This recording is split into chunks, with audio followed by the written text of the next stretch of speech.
Arise, awake and stop not till the goal is reached. কথাটি বলেছিলেন ঊনবিংশ শতাব্দীর একজন সাইক্লোনিক হিন্দু মঙ্ক, স্বামী বিবেকানন্দ। স্বামীজির পূর্বাশ্রমে নাম ছিল নরেন্দ্রনাথ দত্ত। এখনকার বিবেকানন্দ রোড বা সেকালের সিমলে পাড়ায় তিনি জন্মগ্রহণ করেছিলেন 1863 সালের 12ই জানুয়ারি।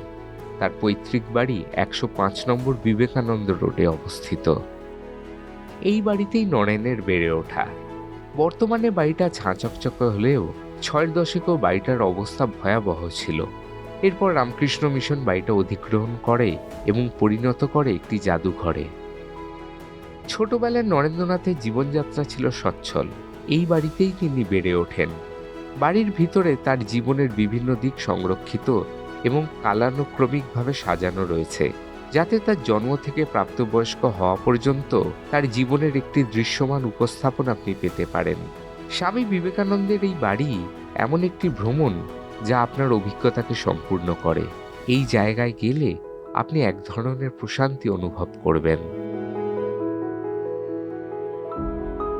1 অক্টোবর 2004 সাল ভারতের তৎকালীন রাষ্ট্রপতি ডক্টর এপিজে আব্দুল কালাম উদ্বোধন করেছিলেন স্বামীজির এই বাড়িটি।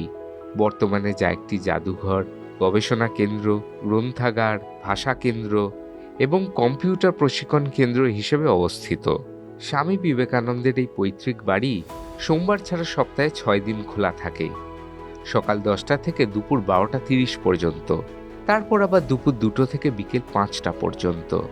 একদিন একটু সময় করে ঘুরে আসুন উত্তর কলকাতার এই তীর্থস্থান থেকে।